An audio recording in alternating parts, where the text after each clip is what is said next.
वासुदेवाय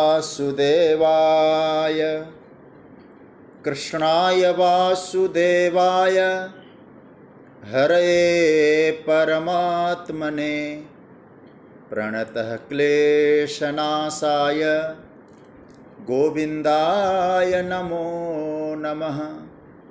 नमः परमहंसास्वादितचरणकमलचिन्मकरन्दाय भक्तजनमानसनिवासाय श्रीरामचन्द्राय। वागीशायस्य वदने लक्ष्मीर्यस्य च वक्ष्यसि यस्यास्ते हृदये संवित्तं नृसिंहमहं भजे। गुरुर्ब्रह्मा गुरुर्विष्णुर्गुरुर्देवो महेश्वरः गुरुस्साक्षात् परब्रह्म तस्मै श्रीगुरवे नमः। भगवत चरण कमलानुरागी सभी आत्मीय प्रिय प्रभु प्रेमीजन, पूज्यपाद हमारे पितृतुल्य पांडे जी, स्वाध्याय परिवार के सभी आदरणीय स्नेहीजन और विज्ञान के माध्यम से श्रीमद् भगवद गीता चिंतन की मंगलमय यात्रा में जुड़े हुए सभी आदरणीय महानुभाव जिज्ञासु प्रेमीजन, आप सभी को मेरा प्रणाम वंदन, सबका अभिनंदन। जय सिया राम, राधे राधे। सर्वप्रथम आप सभी को आज राधाष्टमी का मंगलमय महापर्व है और भगवती आह्लादिनी महाशक्ति श्री राधा रानी की मंगलमयी कृपा वो सब पर है, उसका हम सभी लोग अनुभव करें, अनुभूति करें। इसी सद्भाव के साथ, शुभकामना और बधाई के साथ आइए जो हमारी परिपाटी चली हुई है कि पहले हम लोग जो गीता के जिस अध्याय पे चिंतन करने जा रहे हैं 12वां अध्याय, उसका हम लोग पाठ करते हैं। मेरे साथ आप सभी लोग 4 मिनट लगता है, पाठ करते हैं फिर चर्चा। ओम श्री परमात्मने नमः। अथ द्वादशोऽध्याय। अर्जुन उवाच एवं सततयुक्ताये भक्तास्त्वां पर्युपासते ये चाप्यक्षरमव्यक्तं तेषां के योगवित्तमाः। श्रीभगवानुवाच मय्यावेश्य मनो ये मां नित्ययुक्ता उपासते श्रद्धया परयोपेतास्ते मे युक्ततमा मताः। ये त्वक्षरमनिर्देश्य मव्यक्तं पर्युपासते सर्वत्र गमचिन्त्यं च कूटस्थमचलं ध्रुवं सन्नियम्येन्द्रियग्रामं सर्वत्र समबुद्धयः ते प्राप्नुवन्ति मामेव सर्वभूतहिते रताः। क्लेशोऽधिकतरस्तेषामव्यक्तासक्तचेतसाम् अव्यक्ता हि गतिर्दुःखं देहवद्भिरवाप्यते। ये तु सर्वाणि कर्माणि मयि सन्न्यस्य मत्पराः अनन्येनैव योगेन मां ध्यायन्त उपासते तेषामहं समुद्धर्ता मृत्युसंसारसागरात् भवामि न चिरात् पार्थ मय्यावेशितचेतसां। मय्येव मन आधत्स्व मयि बुद्धिं निवेशय निवसिष्यसि मय्येव अत ऊर्ध्वं न संशयः। अथ चित्तं समाधातुं न शक्नोषि मयि स्थिरम् अभ्यासयोगेन ततो मामिच्छाप्तुं धनञ्जय। अभ्यासेऽप्यसमर्थोऽसि मत्कर्म परमो भव मदर्थमपि कर्माणि कुर्वन् सिद्धिमवाप्स्यसि। अथैतदप्यशक्तोषि कर्तुं मद्योगमाश्रितः सर्वकर्मफलत्यागं ततः कुरु यतात्मवान्। श्रेयो हि ज्ञानमभ्यासात् ज्ञानात् ध्यानं विशिष्यते ध्यानात् कर्मफलत्यागाच्छान्तिरनन्तरम्। अद्वेष्टा सर्वभूतानां मैत्रः करुण एव च निर्ममो निरहंकार समदुःख सुखक्षमी संतुष्टः सततं योगी यतात्मा दृढ़निश्चयः मय्यर्पितमनो बुद्धिर्यो मद्भक्तः समे प्रियः यस्मान्नो द्विजते लोको लोकान्नो द्विजते च यः हर्षामर्षभयोद्वेगैर्मुक्तो यः स च मे प्रियः अनपेक्षः शुचिर्दक्ष उदासीनो गतव्यथः सर्वारम्भपरित्यागी यो मद्भक्तः समे प्रियः यो न हृष्यति न द्वेष्टि न शोचति न काङ्क्षति शुभाशुभपरित्यागी भक्तिमान् यः समे प्रियः समः शत्रौ च मित्रे च तथा मानापमानयोः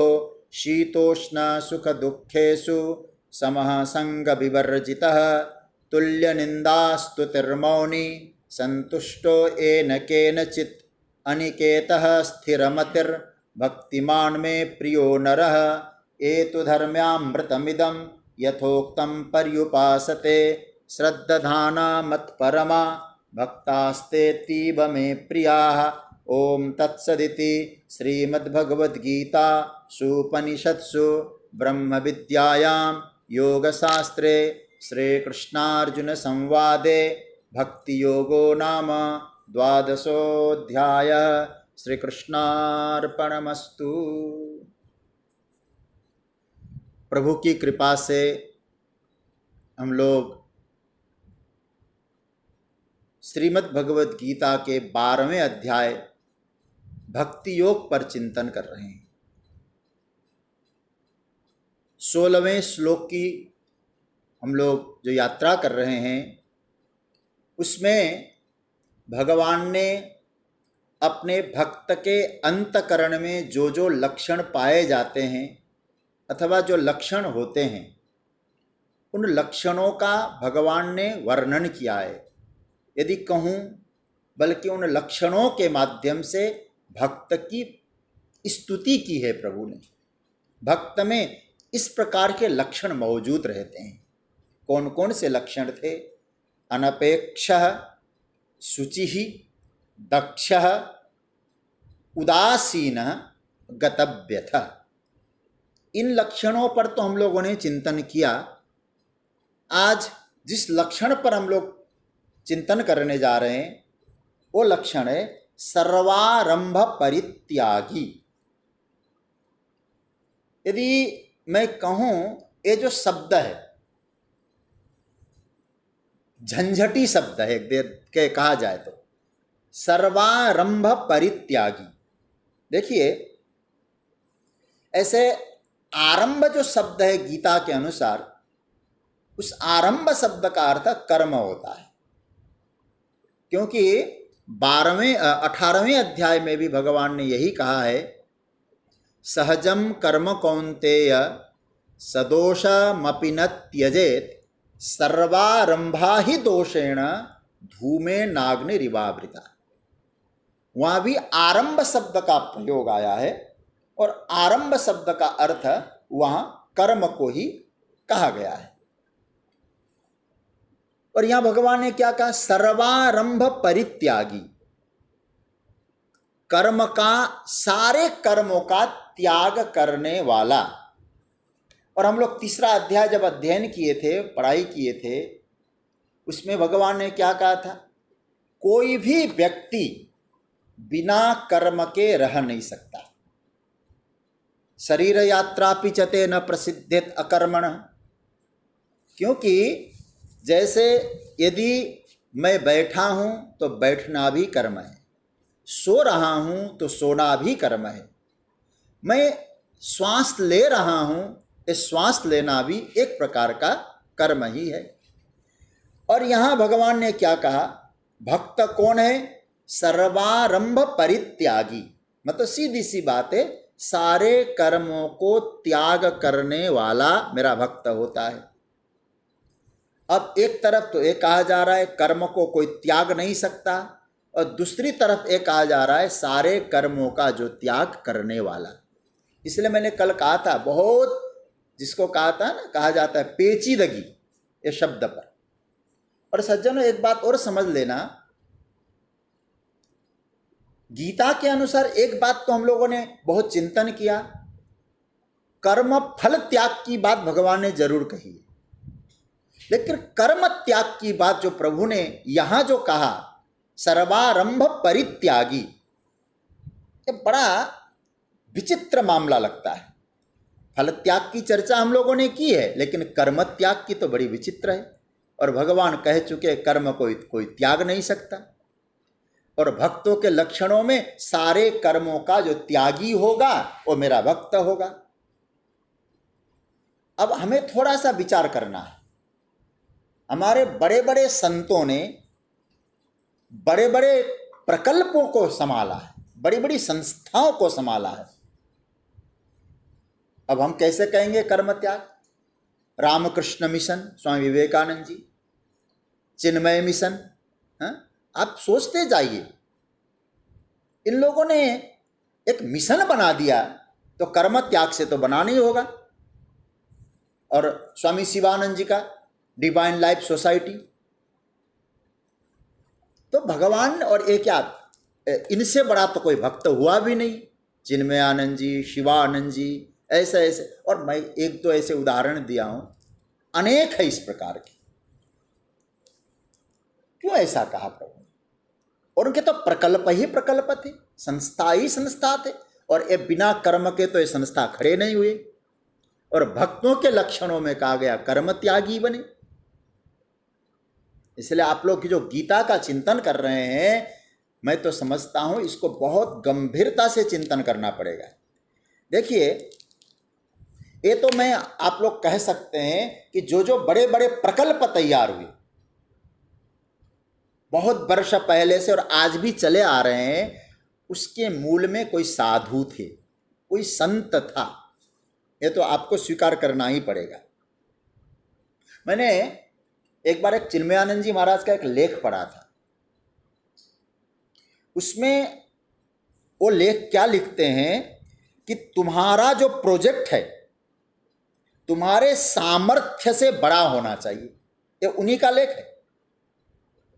तुम्हारा जो प्रोजेक्ट है, तुम जो कर्म करने जा रहे हो, तुम्हारे सामर्थ्य से बड़ा होना चाहिए। और क्यों ऐसा होगा? बोले यदि ऐसा होगा तो तुम किसी गद्दी के लिए नहीं लड़ोगे। फिर ये उनका भाव, ये महात्मा की वाणी है। और जब आदमी को कुछ करना नहीं होता है ना, कुछ भी करना नहीं रहता है, और बैंक में बैलेंस मौजूद रहता है, फिर आप समझ लेना लड़ाई किस बात की होती है। करना कुछ नहीं है, भरपूर धन है, फिर लड़ाई किस बात की? कहा जा सकता है सिंहासन खाली करो, शिष्य तो आ ही रहे हैं। आप इस पर सोचिएगा जरा, मैं ज्यादा डिटेल्स में नहीं जाऊंगा। तो इसका अर्थ यह हुआ कि साधक कौन है? फिर जब ये लगता है साधक को कि यहां बैठने का मतलब क्या है, यहां बैठने का मतलब है हमारे ऊपर कांटों भरा ताज है, तब साधक, स्वामी जी का भाव दे रहा हूं मैं, स्वामी चिन्मयानंद जी महाराज का, तब साधक एक क्रियात्मक रूप में निकलता है, एक क्रिएटिव माइंड लेकर आगे बढ़ता है।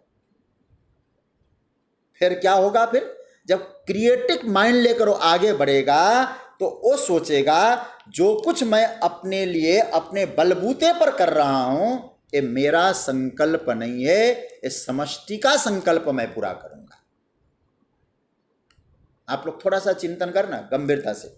मतलब मैं जो भी प्रोजेक्ट तैयार करूंगा ये मेरा व्यक्तिगत संकल्प नहीं होगा, ये समष्टिगत संकल्प होगा। भगवान क्या बोल रहे हैं? सर्वारंभ परित्यागी। हम लोग भी उसी परंपरा से, हम लोग तो सोचते हैं कोई नया करके करें। अब जैसे त्यागने की बात आई, हमको तो लगता है कि गीता अब 12वां अध्याय पूर्णता की ओर जा रहा है, 12वें अध्याय के बाद क्या चालू करूं, नारद भक्ति सूत्र बोलें या क्या बोलें। बोले क्रिएटिव तो हम भी रहते हैं, और इधर भगवान कह रहे सर्वारंभ परित्यागी। इसलिए सज्जनों, इसको समझने के लिए शंकराचार्य भगवान का भाष्य देखना बहुत जरूरी है। भगवान शंकराचार्य ने भाष्य में बहुत बढ़िया सूत्र दिया है, मैं आपको सुना रहा हूँ। और इसकी बड़ी लंबी व्याख्या की है भगवान शंकराचार्य ने। क्या लिखा? आरभ्यन्ते इति आरंभा इहामुत्र फलभोग अर्थानि काम हेतूनि कर्माणि सर्वारंभा तान परित्यक्तुम शीलम अस्य इति सर्वारंभा। अब आपको बात स्पष्ट हो जाएगी। यहां जो कर्म का सिद्धांत भगवान कह रहे हैं, त्याग की बात, भगवान कहते काम के हेतुभूत जो कर्म है, हमारे इच्छाओं से, हमारे कामनाओं से प्रेरित जो कर्म है वो आरंभ है, वो सर्वारंभ है। और उसे कहा गया तो मैं, भगवान कहते मेरा भक्त का शील कैसा होगा, मेरा भक्त का स्वभाव कैसा होगा? जो सर्वारंभ है, मेरी इच्छा की पूर्ति करने के लिए जो मैं करने जा रहा हूं, इच्छा पूर्ति वाली, कामना पूर्ति के हेतुभूत जो कर्म है उसका वो त्यागता है। देखिए,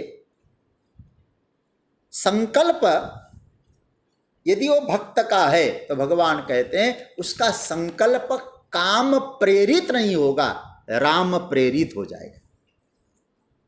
आप बात को समझ लेना थोड़ा सा। मैं जो भी संकल्प करूंगा, फिर कैसा संकल्प? वो कामना से प्रेरित नहीं होगा, वो साधना से प्रेरित हो जाएगा। और कामना से प्रेरित जो संकल्प है, मेरा भक्त उस संकल्प को धारण नहीं करेगा, इसलिए सर्वारंभ परित्यागी उसके लिए कहा गया है। फिर कहा कि महाराज ये जो भक्त लोग हैं ना आपके, ये तो काम करते हुए दिखाई देते हैं, कभी कभी तो लगता है दीर्घ काल तक, बहुत समय तक इन लोगों ने जो किया है वो कोई कर नहीं सकता। इतना लंबा समय तक इन्होंने काम किया। शंकराचार्य भगवान के बारे में कहूँ, कितना क्रिएटिव दिमाग रहा होगा। पूरब, पश्चिम, उत्तर, दक्षिण, 4 मठ तैयार किए। आप सोचिए, पूरब में ज्योतिष पीठ, पश्चिम में द्वारिका पीठ, उत्तर में ज्योतिष पीठ, पश्चिम में द्वारिका पीठ, पूर्व में गोवर्धन पीठ, दक्षिण में श्रृंगेरी पीठ। कितना मतलब कार्य करते हुए दीर्घकाल तक, और आज भी एक मठ की परंपरा बनी हुई है। किया है इन्होंने, सबने किया है। आप व्यास जी से उठा के देखिए जरा, जितने संत हुए, चाहे वो किसी गांव में रहे हों, चाहे शहर में रहे हों, चाहे देश में रहे हों, चाहे विदेश में रहे हों, भक्तों ने किया है। हुआ कैसे? और आप लोग यदि लॉजिक देखेंगे तो आप लोग कह सकते हैं महाराज बिना संकल्प के तो काम होगा नहीं। संकल्प तो रहा होगा, तभी तो इन संतों ने किया, इन भक्तों ने किया। कहा कि बोले हाँ, संकल्प होता है, संकल्प के अनुसार काम भी होता है। मूल बात यह है अर्जुन, लेकिन वो जो संकल्प है मेरे भक्त का नहीं होता है। मेरा भक्त संकल्प नहीं करता, मेरा भक्त किसी कार्य को पूरा करने के लिए कभी इच्छा करता ही नहीं। इसको थोड़ा सा आप लोग विचार करिएगा। तो संकल्प पूर्वक कार्य पूरा नहीं करता है, अपना संकल्प नहीं। इस रहस्य को थोड़ा जानने की जरूरत है, बहुत समझना। इसलिए गीता को केवल अनुवाद के आधार पर आप समझने की कोशिश करेंगे तो नहीं समझ पाएंगे। शंकराचार्य भगवान कहते हैं कि भक्तों का जो कार्य कारण संघात, ये शब्द मैं इसका स्पष्ट करूंगा। कार्य और करण, करण मतलब होता है इंद्रियां और शरीर, और इंद्रियां और शरीर के द्वारा जो कार्य होता है वो कैसे होता है कार्य? बोले समष्टि की आज्ञा अनुसार होता है। कोई यूनिवर्स आज्ञा देता है, कोई समष्टि, कोई अस्तित्व, कोई एग्जिस्टेंस उसको आज्ञा दे रहा है। कार्य होगा, इंद्रियों से होगा, लेकिन वो कार्य करने की जो आज्ञा है वो समष्टि का होता है। याद रखना। तो भक्तों का जो इंद्रिय है, भक्तों के जो कार्यकरण जो है वो क्या है? सेवक भाव में, इंस्ट्रूमेंट है। संकल्प किसी का, हथियार यह है। तो भक्त क्या सोचता है? मैं तो परमात्मा का एक हथियार बन के बैठा हूं, परमात्मा हमारे द्वारा कार्य पूरा कर रहा है। याद इस बात को रखना, मैं करता हूं एक तो हो गया ए, और दूसरा क्या होगा? मेरे द्वारा कराया जा रहा है। आप पकड़ लेंगे बात को। मैं करता हूं, इसमें पूरी तरह से कर्तृत्व आ गया, और मेरे द्वारा कराया जा रहा है, तो आप क्या समझेंगे? मालिक कोई और होगा, सेवक बन के कर रहा है। तो भक्त का जो क्योंकि संकल्प किसका है? भक्त का नहीं हो सकता है। हमारे गुरुजी कहा करते थे, पैसिव वॉइस वाली बात आएगी, मैं नहीं कर रहा। तो कहने का अर्थ है वो इंस्ट्रूमेंट बन के बैठा है। कार्य होता है, काम पूरा होता है, सुख के लिए होता है। काम क्यों कर रहे हैं हम लोग? दिन रात क्यों कर रहे हैं काम? बोले सुख पाने के लिए। फिर आप लोग एक प्रश्न और कर सकते हैं इसमें, अरे भाई भक्त तो कहेगा ऑलरेडी मैं सुखी हूं, फिर किसके लिए कर रहा हूं मैं? फिर वो सुख किसको चाहिए? सुख मेरे लिए नहीं चाहिए, सुख समष्टि के लिए चाहिए। समष्टि के सुख के लिए मैं कर्म कर रहा हूं। तो संकल्प किसका हुआ?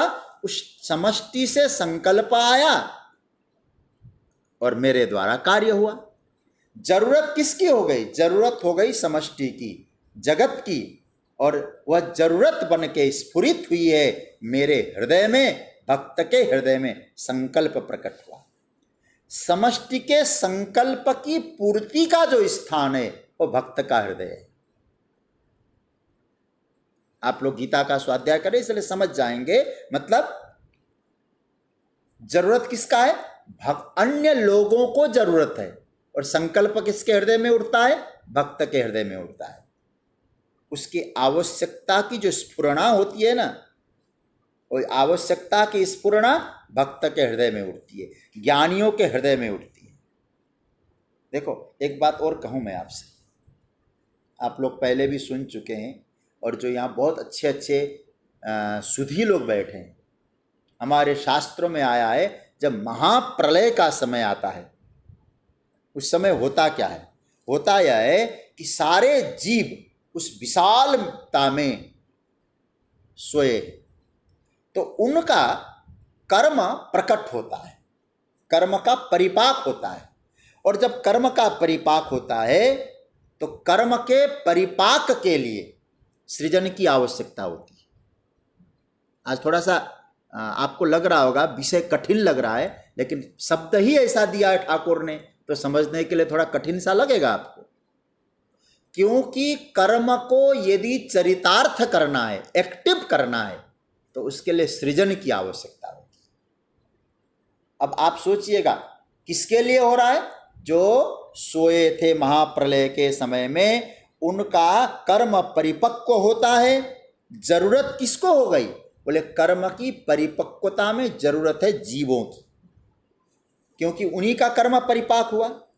और संकल्प कहाँ प्रकट हो रहा है? और आप लोग वेदांत के अनुसार तो कई लोग वेदांत का चिंतन करते हो, जानते हैं, बहुश्यामा प्रजाएहि। पूज्य पांडे जी इस बात को जानते हैं। मतलब उस ब्रह्म ने संकल्प किया, एक हूं अनेक बनूं। इसलिए शंकराचार्य भगवान कहते हैं सो कामयत। तो अच्छा, कामना किसकी हुई?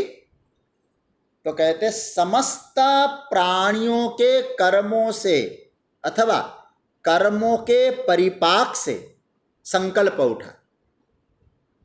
अभी आप वाक्य को पकड़ना, संकल्प उठा, कहां उठा?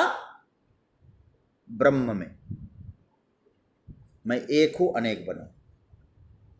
तो इसका मतलब है जैसे भगवान में संकल्प उठा, ब्रह्म में मतलब भगवान में, कि मैं जगत का विस्तार करूं, मैं एक हूं अनेक बनूं।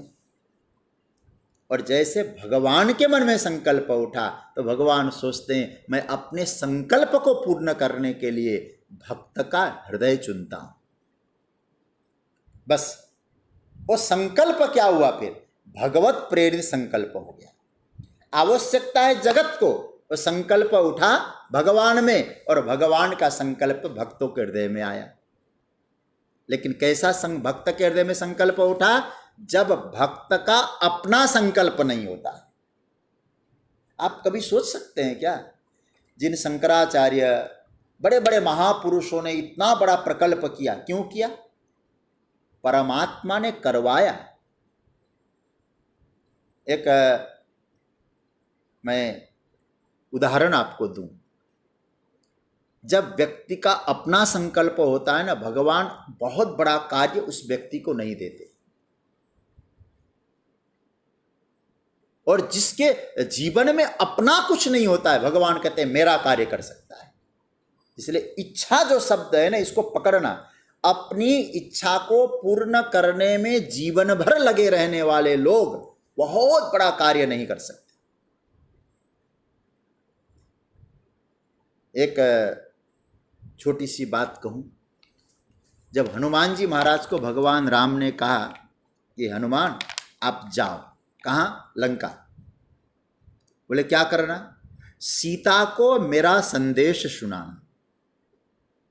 कौन सा संदेश? राम जी ने कहा कही बल बिरह बेगी तुम आयो। मेरे बल का और मेरे विरह का संदेश सुना। शायद मैंने कभी चर्चा में कही हो। तो भगवान ने कहा गजब है, जिसको अपना बल मालूम नहीं हो आपके बल का बखान क्या करेगा? जिसको अपना विरह नहीं है आपका विरह। भगवान ने कहा नहीं, ये सही चयन मैंने किया है, क्योंकि जो अपना नहीं होता है वही मेरा कह सकता है। यदि अपना विरह होता तो मेरे विरह की चर्चा नहीं करता हनुमान। तो सज्जनों, मेरा कहने का तात्पर्य है, जब हम अपने एक सीमित दायरे में, एक परिधि में अपनी इच्छा को पूरा करना चाहते हैं, तो भगवान कहते हैं अभी तो अपनी इच्छा में लगा हुआ है, मेरी इच्छा को क्या पूरा करेगा? तो ऐसों को भगवान अपना संकल्प पूर्ण करने का सौभाग्य नहीं देते। जब विभीषण को भी कहना पड़ता है महाराज मेरी कोई इच्छा नहीं है, उरकछु प्रथम वासना रही, प्रभुपद प्रीति सरित सो बही। अब चली गई। भगवान ने कहा तुम्हारी नहीं ना इच्छा? बोले नहीं है, मेरी इच्छा है, मेरी इच्छा मेरा संकल्प, अब तुम पूरा कर। तो सज्जनों, जरूरत किसी और की होगी और संकल्प भक्त पूरा करता है। एक मैं और उदाहरण से आपको बहुत साधारण एग्जाम्पल दे रहा हूं मैं, और उस साधारण एग्जाम्पल से आप बहुत जल्दी समझ जाएंगे। देखिए, घर का एक मुखिया होता है, ठीक है? घर के मुखिया के ऊपर बहुत जिम्मेवारियां होती हैं। अब उस घर में यदि 12 सदस्य है, अभी तो मैंने जो 12 सदस्य कहना तो बेईमानी हो जाएगी, आजकल तो 1-2 से ज़्यादा होते भी नहीं है। 12 सदस्य, अब चलो ठीक है 12 ही मान लो। उस घर में 12 सदस्य हैं। अब सब सदस्यों की जरूरत है, कोई छोटे बालक है, कोई कुछ है, लेकिन अब उन बालकों की जरूरत की स्फुरण किसके हृदय में होगा? उस मुखिया के हृदय में होगा। मुखिया को जरूरत नहीं है, जरूरत बालकों को है, जरूरत संतानों को है। तो होता क्या है? होता यह है, हृदय तो होता है मुखिया का और जरूरत होती है बच्चों को। आप समझ सकते हैं इस बात को? उनको, मुखिया को तो क्या जरूरत है? खिलौने की जरूरत है क्या? जरूरत उनको है। और स्फुरना कहाँ होती है? मेरे बच्चों को चाहिए। अब आप तो ये तो समझ सकते होंगे, जरूरत किसी और को, संकल्प उठता है किसी और के हृदय में। 12 आदमियों की जो जरूरत है वो स्फुरित कहाँ हो रही है? मुखिया के हृदय में। क्यों? क्योंकि वो परिवार का मुखिया है। आप समझ सकते हैं इस बात को? परिवार का मुखिया होने के कारण तो एक नियम तो आपने पकड़ लिया होगा कि जहां जरूरत होती है वहीं संकल्प उठे। ऐसा कोई बाध्य है क्या? इसका कोई बाध्यमूलतामूलक नहीं है। जहां जरूरत होती है वहीं संकल्प उठे, ऐसा कोई नियम नहीं होता है। जरूरत किसी और की भी हो सकती है, संकल्प कहीं से भी उठ सकता है। ये नियम होता है, शास्त्र का नियम है। इस बात को आप स्वीकार करिए। तो जैसे एक परिवार का मुखिया है, उसके हृदय में संकल्प उठता है, तो जगत का मुखिया कौन हुआ फिर? हम लंजू फंजू हुए कि परमात्मा हुए? तो मेरा भगवान हुआ, जगत का मुखिया हुआ। तो जगत के मुखिया के हृदय में संकल्प उठा। क्या संकल्प? मेरे बालकों को चाहिए, है ना, चाहिए, भोजन चाहिए, व्यवस्था बनानी है, उनकी आवश्यकता की पूर्ति करनी है। क्योंकि एक मुखिया, घर का मुखिया, यदि वो सोचे मैं अपने बच्चों की आकांक्षा की पूरी करूंगा, वो कभी कर नहीं सकता। आकांक्षा समझते हैं? यदि मुखिया ये सोचे मैं इनकी जरूरत पूरी करूंगा, वो कर सकता है। इसलिए आवश्यकता की पूर्ति वो मुखिया परिवार का करेगा, लेकिन आकांक्षा की पूर्ति वो चाहे वो मुखिया नहीं कर सकता है। तो आप समझ रहे होंगे बात मैं क्या कहने जा रहा हूं। जगत के मुखिया भगवान है और भगवान के हम बालक है, और हमारी आवश्यकता की पूर्ति परमात्मा करता है, लेकिन आकांक्षा की पूर्ति आज तक न कभी किसी की हुई है, न कभी किसी की होगी, संभावना बिल्कुल नहीं। ये याद रखना हमेशा। तो मैं जो महत्वपूर्ण बात आपसे कह रहा था, एक कभी भी नियम को, इस नियम को पकड़ के रखना। संकल्प कहीं भी उठ सकता है, जरूरत किसी की भी हो सकती है। और हमारे मन में कभी संकल्प ना आए, इस प्रकार का इच्छा न हो, तो भगवान को लगता है ये मेरा पात्र बनने लायक है, मेरा संकल्प इसके माध्यम से पूरा करूंगा। मैं एक और उदाहरण मुझे याद आ रहा है। श्रीमद् भागवत जी में करदम जी महाराज तपस्या करने बैठे हैं सिद्धपुर में, वर्तमान में गुजरात, सरस्वती नदी के तट पर। और वहां करदम जी ने तपस्या की। क्या भाव था? बोले मुझे पुत्र की कामना, संतान की कामना से तपस्या की। और साधना करते करते करते करते क्या हुआ? इच्छा की पूर्ति का पक्ष तो खत्म हो गया, अब इच्छा की निवृत्ति हो गई। मैं जो शब्द बोल रहा हूं पकड़ लेना थोड़ा सा। इच्छा की पूर्ति नहीं, इच्छा की निवृत्ति हो गई। तो भगवान प्रकट हो जाते। तो भगवान ने स्वयं कहा, करदम जी मैं आपको कुछ दूं? तो भगवान ने कहा, करदम जी बहुत बढ़िया बोलते हैं, सांसिध्य मक्षणस्तव दर्शनान्न, मैं तो सफल हो गया, आपका दर्शन जो मुझे मिला। मतलब कुछ तो इच्छा होगी। बोले नहीं महाराज, इच्छाएं थी, अब निवृत्त हो गई। तो भगवान ने कहा, एक मेरा संकल्प था, एक मेरी इच्छा थी, मैं खोज रहा था ऐसा कोई व्यक्ति मिले जो मेरी इच्छा को पूरी कर सके। करदम जी ने कहा, महाराज आपकी कौन सी इच्छा थी? मैं ये सोच रहा था कि एक सांख्य शास्त्र का जो ज्ञान है वो समाज के सामने रखूं, लेकिन कोई योग्य व्यक्ति मैं देख नहीं रहा था।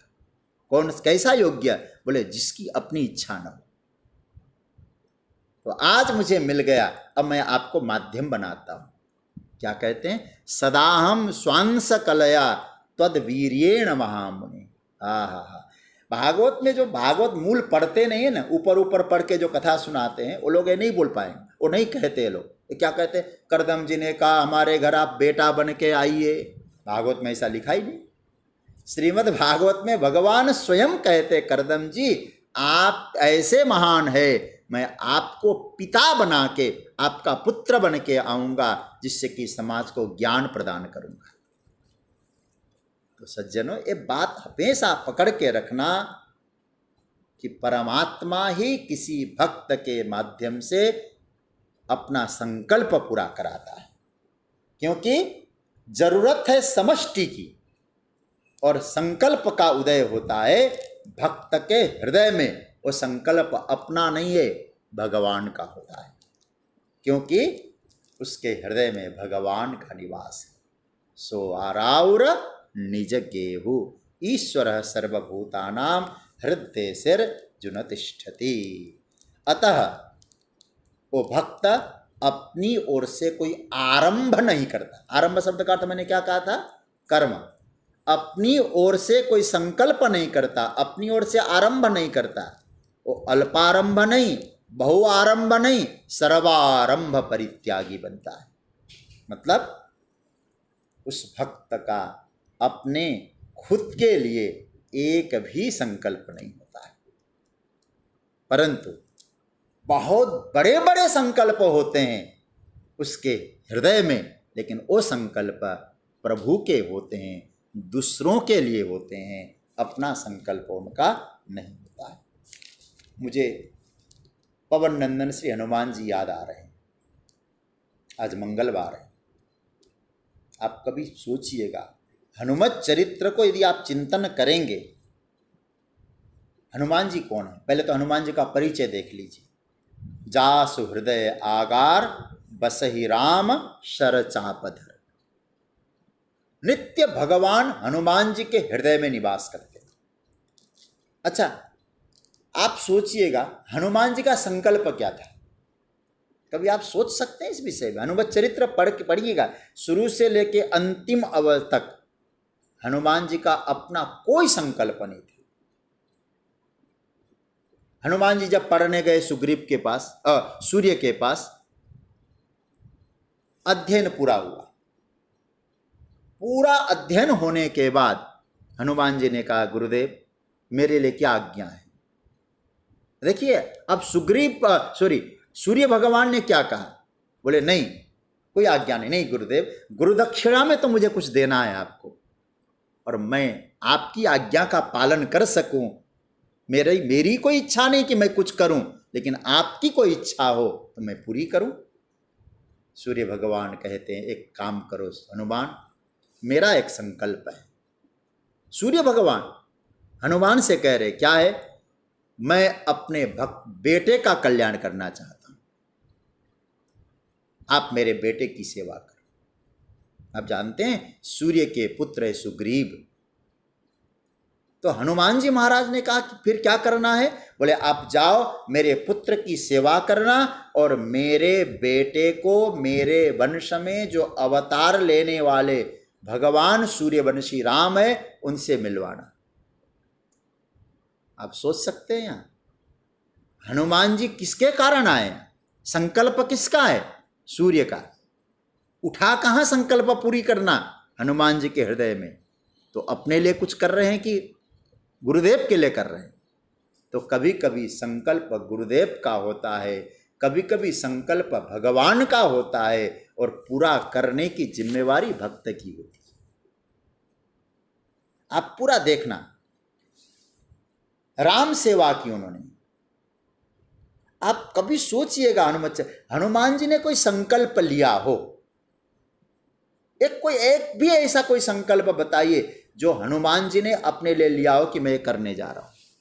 नहीं, सब परमात्मा का। जब हनुमान जी बंध जाते हैं ना, किसी ने कहा हनुमान आप भी बंध गए। लोग तो कहने वाले बहुत होते हैं। कभी कभी लोग कहते आपको ऐसा हुआ, मतलब उकसाना चाहते हैं। हनुमान जी को भी लोगों ने कहा हनुमान आप इतने महान होकर भी बंध गए। हनुमान जी ने कहा मुझे कोई लज्जा नहीं बंधने में। मोहिन कछु बांधई कई लाजा, मुझे लज्जा नहीं है, शर्म नहीं आ रही बंधने में। बोले महाराज इतने महान होकर आप बंध गए, हमें शर्म आ रही, आपको नहीं आ रही है। हनुमान जी ने इतना बढ़िया जवाब दिया, मोहिन कछु बांधई कई लाजा, कीन चाहो निजा प्रभु कर काजा। ये देखिए संकल्प किसका हो रहा है? कीन चाहो, मैं चाह रहा हूं काम करना, किसका? प्रभु कर काजा, मेरा कार्य तो है नहीं, प्रभु का कार्य है। तो प्रभु का कार्य है तो मैं अपना संकल्प का परित्याग क्यों न करूं? प्रभु का संकल्प पूरा होने दीजिए। इसलिए हनुमान जी यहां कहना चाहते हैं कि संकल्प जो होगा मेरा अपना संकल्प नहीं होगा, लेकिन जो कुछ आप हनुमान चालीसा में पढ़ते हैं ना, सूक्ष्म कितने बड़े बड़े कार्य किए हनुमान जी ने। सूक्ष्म रूप धरि सियहि दिखावा, आप सोचिए जरा, विकट रूप धरि लंक जरावा, भीम रूप धरि असुर संहारे। लेकिन आगे की पंक्ति पढ़ना, किसके लिए किया उन्होंने? श्री रामचंद्र के काज सवार। भगवान ये कहते हैं, अर्जुन जिन भक्त की महिमा का मैं गान कर रहा हूं, भक्त के हृदय को देखो, भक्त के अंतकरण को देखो, भक्त की मनोदशा को देखो। मेरा भक्त कभी भी संकल्प अपना नहीं रखता है, चाहे वो सीता को सीता के पास पहुंचना पड़े। और इतना ही नहीं, हनुमान जी ने क्या नहीं किया महाराज लंका में, आप सोचिएगा। बात सही, लात सही, रावण ने क्या, अधम निलज्ज लाज नहीं तो ही। रावण की बात सही, राक्षसों की लात सही। मैं यूं नहीं बोल रहा हूं। मारहि चरण करहि बहु हांसी, हनुमान जी पर पैरों से मारा महाराज वहां राक्षसों ने, हंसी की। तो रावण की बात को सहन किया, राक्षसों के लात को सहन किया। हनुमान जी से पूछा, आप फिर ऐसा क्यों करते हो, किसके लिए आप इतना कर रहे हो? बोले, मोहि न कछु, मुझे कुछ लाज नहीं है। क्या चाहते आप? बोले, मैं तो राम कार्य करना चाहता हूं, राम काज करीबे को आतो। कोई संकल्प हनुमान जी का नहीं है, सारा संकल्प प्रभु का है। और हनुमान जी को माध्यम बना के भगवान संकल्प पूरा करते हैं। तो हनुमान जी को क्या लगता है, आज मेरा बड़ा सौभाग्य है कि परमात्मा मुझे इस लायक समझते हैं। तो भक्त जब कर्म में प्रवृत्त होता है तो अपने संकल्प से नहीं होता है और कुछ करने को मिलता है, वो क्या समझता है, ये प्रभु का संकल्प है, मेरा अपना नहीं। तो सज्जनों, ये सूत्र समझने जैसा है। इसलिए भगवान कहना ये चाहते हैं, अर्जुन सर्वारंभ परित्याग, और सारे निज संकल्प को तिलांजलि दे देता, मेरा कुछ नहीं है, रामचंद्र के काज संभाले। और इतना ही नहीं, जब भगवान का संकल्प पूरा करना हो और राम जी कहें, हनुमान एक काम करो, बोले क्या? बोले, हम लोग तो जा रहे हैं। बोले, कहाँ जा रहे? साकेत, और तुम यहीं बैठे रहो। हनुमान जी जरा क्या विचार करना। और हम हनुमान जी की जगह हम होते तो क्या कहते हैं? हम तो कहते, सारा जीवन तो आपके साथ बिताया, अब हमें छोड़ के जा रहे हो, बहुत अच्छा प्रसाद दिया, अच्छा गिफ्ट दे दिया। हनुमान जी कहते, नहीं, मुझे लगता है ये भी राम कार्य है। बोले, कौन सा राम का संकल्प है? जो मेरा भजन करने वाले हैं, मेरी उपासना करने वाले हैं, मेरी आराधना करने वाले हैं, उनको राम से जोड़ते रहना हनुमान, इसीलिए तुम यहीं रहो। हनुमान जी राम जी के साथ गए नहीं, धरती पर रहे। तो हनुमान जी ने क्या सोचा, ये भी राम का संकल्प है, मैं अपना संकल्प का परित्याग करूंगा। इसलिए उसी का नाम है सर्वारंभ परित्यागी। लेकिन जो राम का संकल्प है, राम का कार्य है, उतना ही मनोयोग से करूंगा। परमात्मा अपने आप जो करवा रहा है, पूर्ण मनोयोग से करना है मुझे। सज्जनों, हनुमान जी का कोई अपना कार्य नहीं, लेकिन कार्य बहुत किया है, कोई अपना संकल्प नहीं है। सर्वारंभ परित्यागी, ये हनुमान जी में घटित होता है। और अंत में क्या भगवान कहते हैं, सर्वारंभ परित्यागी यो मद भक्त। देखो, ये है भगवान की ऐसी उदारता, कौन कर सकता है? हे अर्जुन, इस प्रकार के लक्षण जिस भक्त में घटित होते हैं, छाती ठोक कर कन्हैया कहता है वो मेरा है। ये कोई छोटी मोटी बात है? यो मद भक्त, और मेरा भक्त है। अरे महाराज, आपका भक्त है तो उसमें कोई मोहर लगा रहे हैं क्या आप? बोले 2-3 मोहर लगा रहा हूं मैं उसमें। कौन कौन सा मोहर है? पहला मोहर है मद भक्त, वो मेरा भक्त है। भक्त का मतलब जानते हैं ना, मैंने कई बार कहा, मैं मुझसे जुड़ा हुआ है, विभक्त नहीं है। ठीक है। अच्छा, आपका भक्त है तो और क्या विशेषता भी मिली उसमें? यो मद भक्त समे प्रिय, केवल भक्त नहीं है, वो मुझे प्रिय है। भक्त ही होना कोई बड़ी बात नहीं, भक्त तो बन सकता है, हम भगवान से जुड़ सकते हैं, लेकिन भगवान कहते केवल वही विशेषता मेरे भक्त में नहीं है, वो भक्त मुझे प्रिय भी है। 2 चीजें बताई।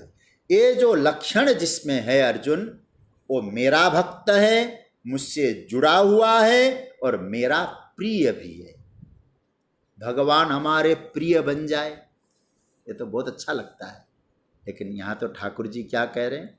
वो मेरा प्रिय है, प्रभु का प्रिय है। इसलिए हम लोग हनुमान जी में जो कोई की जो स्तुति करते हैं ना, वो क्या बढ़िया मंत्र बोलते हैं।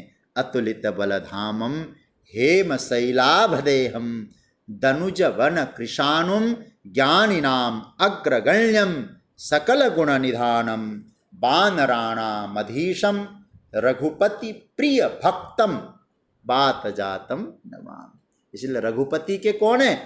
प्रिय भक्त है, भक्त ही नहीं प्रिय। इसलिए भगवान क्या, यो मद भक्त स में प्रिय, ये हनुमान जी में। तो भक्त कौन होगा? इस श्लोक को एक बार मैं बता दूं। अनपेक्ष, किसी प्रकार के जगत से अपेक्षा नहीं है, शुचि ही, बाहर और भीतर से पवित्र है, दक्ष, चतुर है, उदासीन है, गतव्यथ है। गतव्यथ मतलब जिसके जीवन में व्यथा नहीं है, सर्वारंभ परित्यागी, जो अपने निज संकल्प को छोड़कर परमात्मा के संकल्प पूर्ण करने के लिए तत्पर रहता है, ऐसा भक्त वो मेरा भक्त है और मुझे प्रिय है। हम लोग कुछ दिनों से इस श्लोक पर चिंतन कर रहे थे, इस श्लोक का आज इसको उपसंहार करते हैं। अब आइए, एक श्लोक है उस पर थोड़ा सा इसका पाठ करके अर्थ तो चर्चा कर ही लेंगे, और थोड़ी सी फिर राधा रानी के चरणों में प्रणाम भी करना है। तो एक श्लोक आज प्रारंभ कर ही दें। तो आइए, पहले पाठ मैं बोलूं फिर आप लोग बोलिएगा। ये 17वां श्लोक है। यो न हृष्यति न द्वेष्टि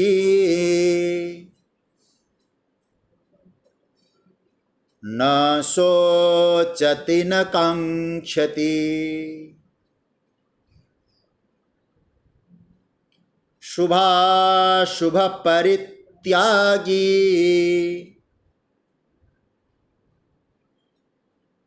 भक्तिमान यह समे प्रिय। इसका अन्वय देखते हैं पहले। यह न हृष्यति न द्वेष्टि न शोचति न कांक्षति, सरल अन्वय है। यह शुभ अशुभ परित्यागी भक्तिमान स में प्रिय। इसका अर्थ है यह न हृष्यति। अब इसकी तो बड़ी गजब की चर्चा है, हम कल करेंगे इसकी। जो कभी हर्षित नहीं होता, न द्वेष्टि, कभी किसी से दुश्मनी नहीं करता, न सोचती, गई हुई चीज के विषय में, बीती हुई बात के विषय में जो शोक नहीं करता, न कांक्षति, संसार में किसी से किसी प्रकार की आकांक्षा नहीं रखता। यह मतलब जो शुभ अशुभ परित्यागी, जो शुभ है और अशुभ है दोनों को ही छोड़ता है। ये बड़ा मनन करने जैसे वाक्य है। जो शुभ को भी और अशुभ को भी जो त्याग करता है वो कौन है? भक्तिमान। वो भक्तिमान। देखो, हम लोग कभी कभी बोलते हैं ना धनवान, जिसके पास धन हो वहाँ बतु प्रत्यय लग गया, धनवान। पुत्रवान, और यहाँ भगवान कहते हैं भक्तिमान, मत प्रत्यय। जैसे धन है तो धनवान हो गया, वो भक्तिमान, वो भक्ति है उसमें, वो क्या होता है, सा वह भक्तिमान में मुझे प्रिय होता है। तो इस श्लोक का हमने अर्थ बताया, इस श्लोक का हम लोग मनन कल करेंगे। लेकिन एक दो बातें पहले आज कहूँ आपसे। आज भगवती श्री किशोरी जगत जननी श्री राधा रानी का पावन प्राकट्य महोत्सव। ऐसे तो अनेक ग्रंथों में उनके प्राकट्य की चर्चा है, और